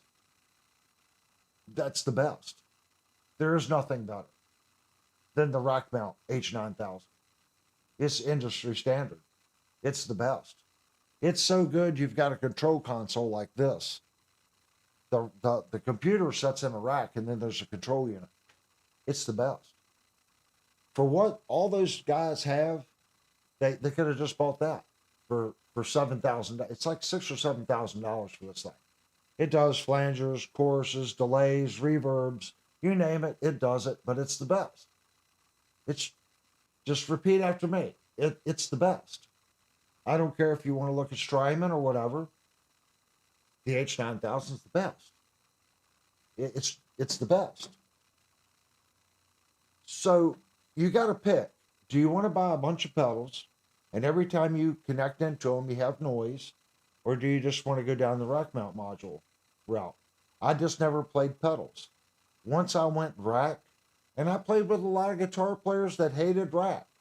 They said the pedals, he could change this pedal and get a different effect. Yeah, you're a little limited. Whatever reverb is in the rack, that I could afford, that was the reverb you had. My point in the other one, the H9000, every reverb imaginable is in that unit. Every flanger available is in tri-stereo chorus. If you're an 80s guitar player and you've never played a tri-stereo chorus, you want to know why my amp, my SGX sounds so good? It's a tri-stereo chorus. It's an okay one. It's not an Eventide, but it's a pretty good, cheap alternative to a tri-stereo chorus, especially in the 90s when I bought that, the early 90s. It allowed me to get a $4,000 or $5,000 rack unit that just did stereo chorus for $1,300. Plus, I got a rack mount tube amp, a flanger, a gate, a compressor. You can see my point. And being a working musician, it just made sense. I had the rack, I had my amplifier. That's done. Here's my cabinet. Mic it. Very rarely did we ever go front of house direct. The lead guitar player had some box that he would go out on a secondary source and then go, but I didn't. I only had microphones. It was a different time back then. I think I've said it a million times. If I played out live now, I wouldn't take my rack mount amp. I would probably, if with all the equipment that I have, I would just take this little Line 6 stomp. I'd come out of the headphone jack to an FR, or not, I wouldn't even do that. I would get me the cheapest Mackie powered speaker to put it up ear level so I could hear myself, and I'd come right out of the mains front house to the board. That would be my guitar rig. I would shove that in my guitar case and carry my guitar case with my little 10-inch Mackie with a horn speaker, self-powered. I'd set my speaker down, plug everything up. I'd be done in 2 minutes and hand the sound guy and that's what I would do. I just don't see no one in the audience is going to be able to tell, if that makes sense. Would I be super happy with it? I think I've already told everybody I'm not overly happy with the reverb in the HX Stomp, but it seems to do okay, if that makes sense. Um, I am looking for an alternative. Um, I don't know what that is. I really think I'll say something that you guys will probably. I think modeling. I'm not. I want to say modeling is dying, and the new thing is like the quad cortex, the capturing and stuff like that seems to be where a lot of these. I know the Helix architecture is still pretty big. They just come out with the stadium, but the new stadium has a lot of problems. They're cutting off and locking up on stage. It's pissing artists off. Um, they don't have a fix for it. It's like this. It's already done it once. It'll lock out. It'll just come up wing, personal station. But you can't do anything with it. You can't access the front panel. It's done it once or twice. If it does it again, it will be going back for a replacement. I've yet to call my Sweetwater guy. So someone please send me a message on Discord. Don't forget to call my Sweetwater rep Saturday. I gotta call him and tell him it's done it twice and I got an issue with that jack. That way I got 45 days.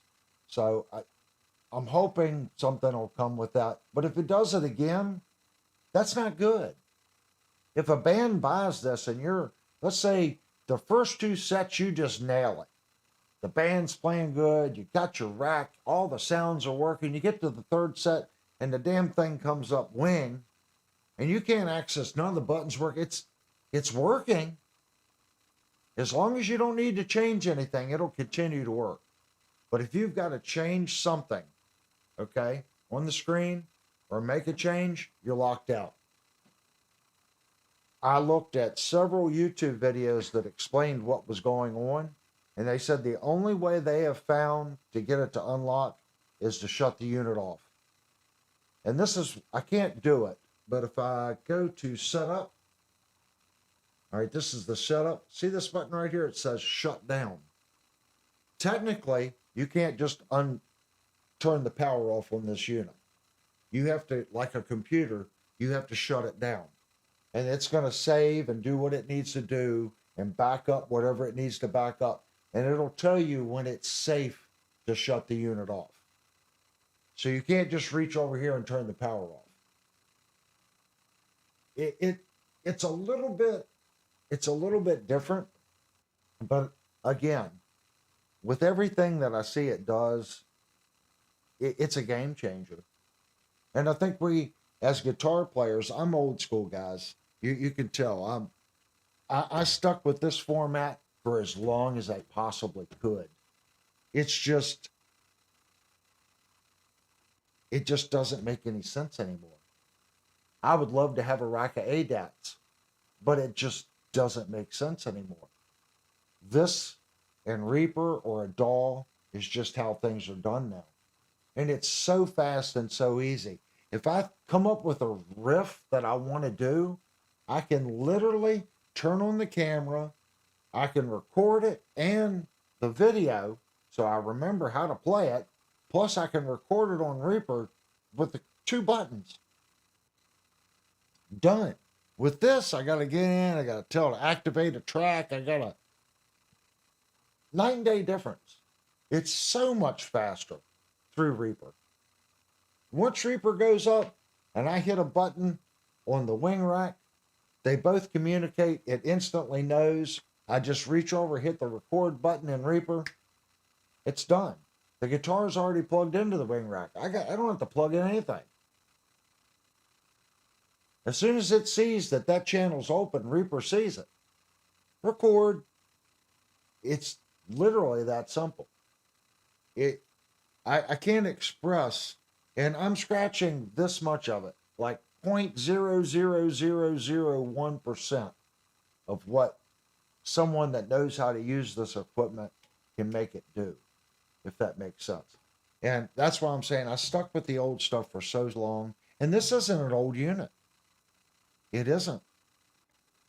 It's just, I guess it was made for people like me that just had some of the older equipment that still liked having physical sliders, physical inputs, a physical track knob. That's what it was built for. Mad Hatter wants to know what kind of monitors would you suggest that he gets in order to get good guitar tones when using plugins? I'm the first one to say, I can't, you can't see them. This speaker right here, if you type in Wolfdale, these are two Wolfdale array drivers from a church. They're not powered. They're just a regular 15-inch main driver and a horn. He also he said or through an audio interface. Yeah, I would just get you a nice powered PA speaker. At least go with a 12-inch driver and a horn. Mackie makes good ones. There's another company, it's over in Europe. You can get it Tolman. It's BA or something like that. That's a really affordable option. What's the other one? There's a couple good ones. Don't fall for that FR stuff. It's a freaking full range speaker. Okay, every speaker changes the sound. Take it from an ex-hi-fi guy. Even the old Klipsch and the old Quartz drivers and the Kef. If you know high-end stuff, Wolfdale's not known for their professional loudspeakers. Wolfdale's known for their $8,000 home stereo speaker. But they make professional stuff too. There is no such thing as a flat response speaker. There isn't. They all change it in some way, shape, or form. That's why we go, oh, I like a greenback. I like a V30. I like a creamback. I like the Mojo tone. Why? Because the speaker's changing the sound of your amplifier. Mad Hatter said Wolfbane. Wolfbang. Oh, no, these are Wolfdale. They're great drivers. The only reason I have them is I got them really cheap when the church updated drivers. They had 3 pair of these, and I was fortunate enough to have enough money to buy 1 pair. I wanted all 3, but I couldn't afford them. So I bought these 2 pair, and I've had these for maybe 15 years. And they are, if you went on Sweetwater right now, 2 drivers like this would probably cost you, I'm going to guess they'd probably be in the $5,000 or $6,000 range a piece for equivalent drivers like this. I'm guessing they would at least be $5,000 a piece. So I have them because I got them very cheap, and I knew the people that did the trade-in. Just get something that has a nice 12-inch driver, okay? If you can afford something with a 15-inch driver, it moves more air. That's why people like 412 cabinets. It's moving air. So if you have the opportunity to get a big power amp and run your modeler into that big power amp through a board into those speakers, the 15s are going to move air. Okay? And you're going to feel it. The 12s will too. But on a speaker guitar cabinet of 412, you have 4 of them. So if you're doing stereo, you only have 2. If you're only buying 1 for your modeler, just keep in mind, you may want to go stereo. So pick something that is not going to be discontinued. That's a good seller. I like the Mackie, but there's a couple other brands. Just get yourself a nice powered PA speaker that has a horn and a 12 or a 15-inch driver in it. I think we looked at them once before. It's like $299 per driver, and that's your amplifier too. So you no longer need an amp because it's a powered speaker. You can go right out of your line 6 stomp right into the PA speaker. It's going to be fine. Why? Because I have cab modeling in my line 6. If I want it a vintage 212, I'll just put it on vintage 212. That loudspeaker is going to be flat enough. It's not like it's going to have a huge difference, if that makes sense. Every loudspeaker is going to sound a little different. Okay. It just is. If I take a QR or a KEF or, a Wolfdale or a Mackie or a JBL or an EV, and I go through the exact same IR, guess what? They're all going to sound different. I know what the purists now are saying, well, it wouldn't do an FRFR. Pick any FRFR cabinet, whether it's Black Star or whoever makes, I don't even know who makes them. You don't change anything. Just plug into the different cabinets. Guess what? They're all going to sound different because they all influence the sound. It's a speaker. So don't fall for this. Well, it's designed for guitar. It's a full range loudspeaker. That's what it is. And the advantage to buying a PA speaker, it does more than just guitar. If you want to be a one-man band and get a looping pedal and do your rhythm guitar and then get into your lead and have a drum machine and sing, it's all you need.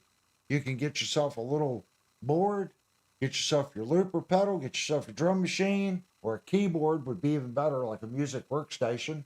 Pre-program your drum track, your keyboard track, have your vocal mic, hit start on your keyboard, hit your looper pedal, play your guitar part, click out a looper pedal, play your lead, and sing. You're a one-man band. And as you get the money, you can buy another speaker. Now you're stereo. So I just think that's the way to go for stuff like that. That's why I was saying, is it really? I like guitar amps. This is what I'm saying about the cameras. I love guitar amps, but if I was going out playing live, I wouldn't really necessarily want to have an amplifier, if that makes sense. I got to look at the people that I'm playing to. If I took my Egnator or my four speaker cabinet and my rack cabinet, how many people there that aren't musicians, okay, coming to check out the local band to see how good they are? How many people that's in the bar buying the beers and the women going in to dance and the people that you're actually there to entertain? How many of those people are actually going to be able to tell the difference between that valve amp over here and this little guy? Mad Hatter says, I've got a set of 12-inch Pro Audio Dynamics drivers with the cones and a set of 12-inch, is that Serwin Vegas? Would those be good? Yeah, Serwin Vega made good stuff. Serwin Vega is going to be more bass heavy.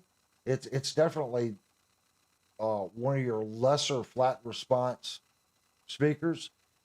Unless it's Crown Vega made professional stuff too. But if it's a home audio product from Serga Vega, they were very bass heavy. That's what they were designed to do. So you're going to have to do a little EQ work on the Crown Vegas to get them to be more flat responding. That's why if you go to Electro Voice, like a PA driver or a PV, look for PV. If you want something good that's indestructible, and I think I don't know how many people's why I don't have the chat up. Look for the PV SP2s.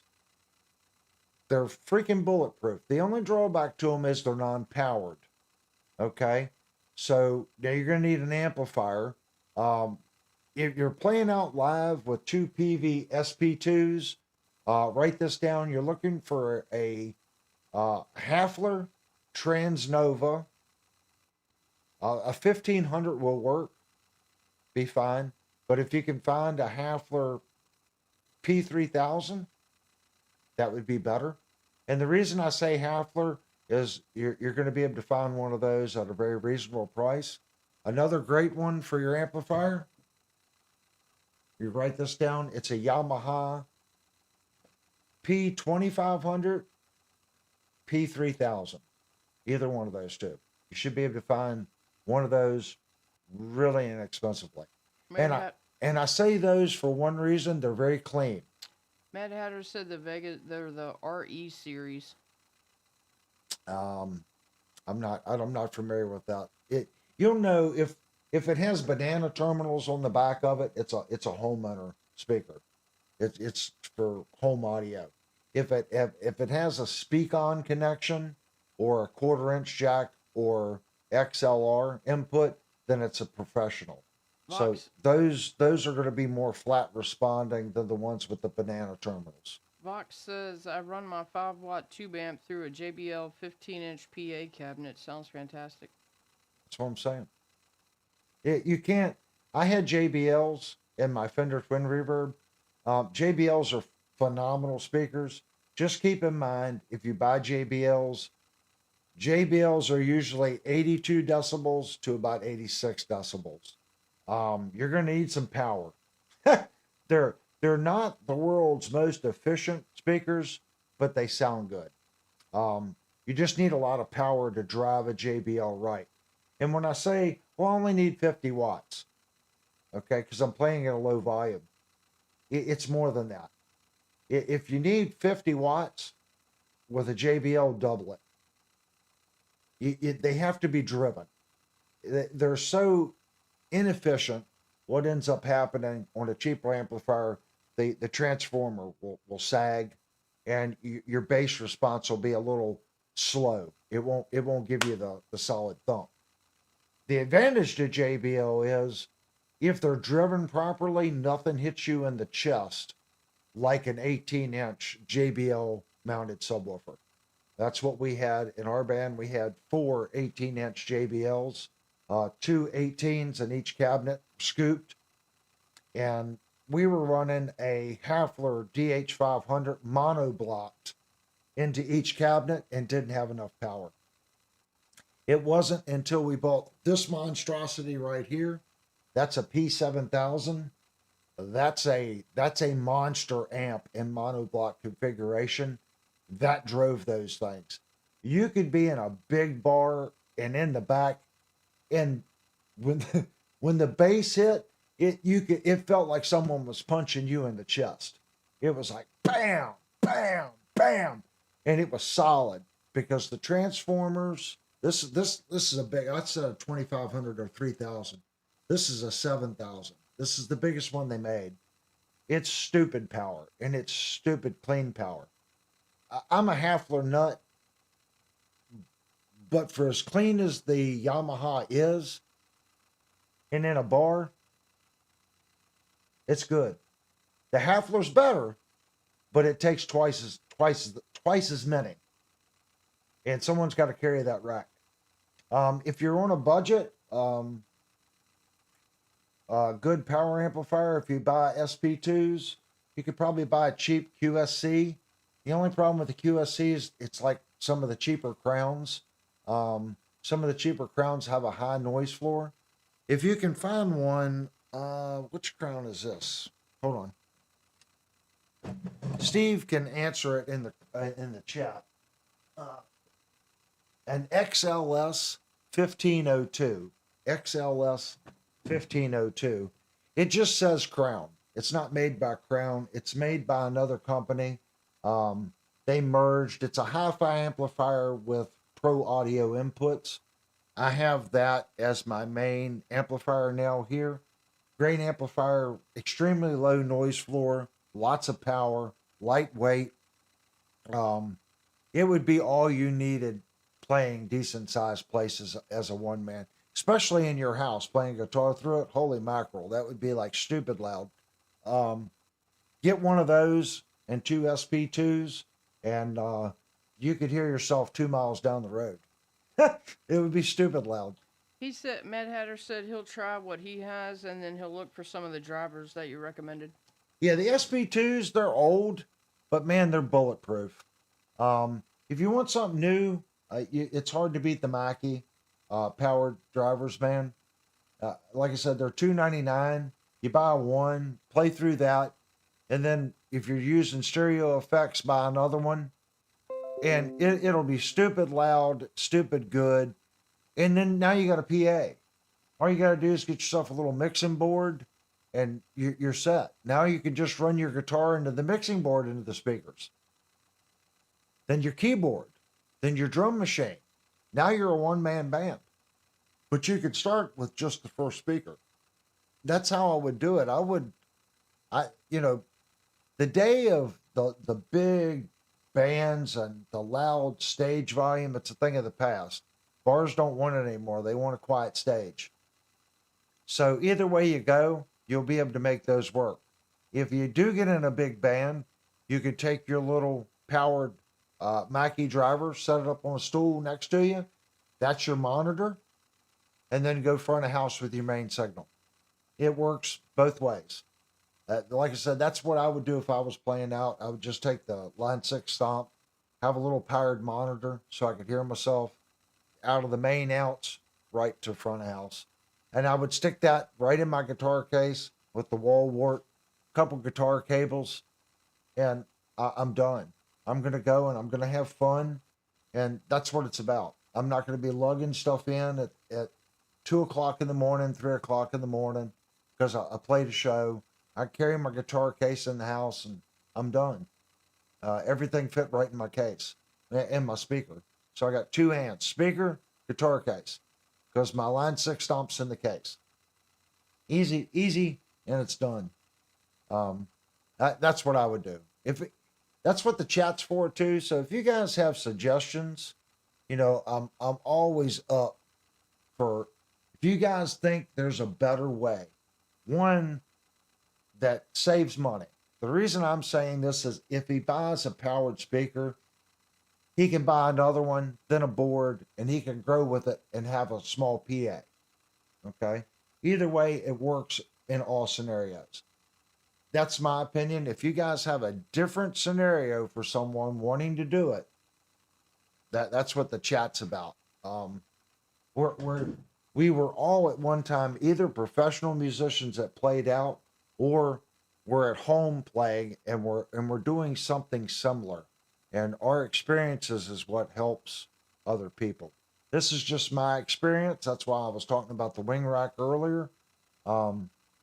Yeah, I'm surprised it took me as long as it did to change. It really, yeah. I should have done it a long time ago, guys. I was kind of stuck, if that makes sense. But now it gives me the opportunity to learn and grow. Okay, guys, I think I'm gonna call it. Like I said, I have to get up at, oh my God, early in the morning. We were streaming for 2 hours, so that is our goal. We've been doing some 3 hour streams, guys. It's been crazy. And I want to thank again everyone that comes. I still can't believe that we've got people that come every week just to hang out and chat. You guys don't know. I was telling Linnell I felt tired, worn out. There's just something about once I get on here and I start talking to you guys, it's like a second wind. Even though I'm tired and my hands were so sore, I took aspirins because, believe it or not, I was rubbing tried and true on handrails all day, just hand sanding and just rubbing. I was pretending they were guitar necks. 200 and some linear foot of guitar necks. Just rub, finish all day. And my hands were so sore. She goes, "Are you going to stream tonight?" I'm like, "Yeah." And it's amazing how once I turn on the cameras and I see the comments and the fun that really comes in, it brings me back to life. Now, as soon as I cut the stream off, I'm going to hit that pillow and I'll be counting sheep. So again, guys, thanks. Anyone that left me a super chat, thank you so much. That's what supports the channel. If you haven't already, please go down and hit the thumbs up button, and please consider subscribing. I didn't force you to subscribe to chat. There are no memberships here. It's a free channel. If you watch my other videos, you should get an ad maybe at the beginning and end. There's no middle ads. There's no ads in this string. YouTube doesn't pay me. I work for a living, and being that I make a living working elsewhere, my guitar reviews or any products that you see here are my opinion solely. And you can count on that because I don't have to cater to anybody, because I don't do YouTube for a living. And I like that. I like being able to say that. And that comes at a cost. that means this channel can do less content. Okay. So keep that in mind too, guys. This will always be a smaller channel just for that reason, if that makes sense. I can't devote 20 hours a week to YouTube. Searching for Tone said I might subscribe someday. Thank you, man. oh, I tell you, if you would have told me a year ago that it would be like this, I would have said nah. One, I never thought about doing live streams because I didn't think anyone really wanted to hear my opinion on anything other than the fit and finish on a guitar. And I always felt self-conscious about every demo that I ever did on a review. And I was waiting for the comments. Wow, you can't play guitar. Why are you reviewing guitars? Or I was waiting for the first comment. What in the world did you do to that Floyd Rose? Are you an idiot? I was, and I have been so fortunate. We've had one or two people that have come in and made negative comments. I think last week we had to kick somebody. And again, thanks for the moderators. I know Steve, pretty sure it was Steve last week, jumped right on that. Guys, they're not going to kick you unless you're stupid. Really. You got to really say something stupid. We have good moderators here.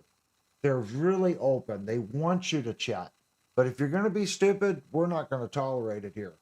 We want decent people, decent information. If you want to come in and act like an idiot, there's 50,000 other YouTube channels that you can act like an idiot on. We're trying to be different here. And I want to thank the moderators for that. They got to carry a fine line. Sometimes I'm sure they look at me, it's like, where's he going with this? Are we going to have to kick the guy running the stream? So they got to pay attention, and that kind of sucks the fun out for them. And it's nice that we have a couple different ones.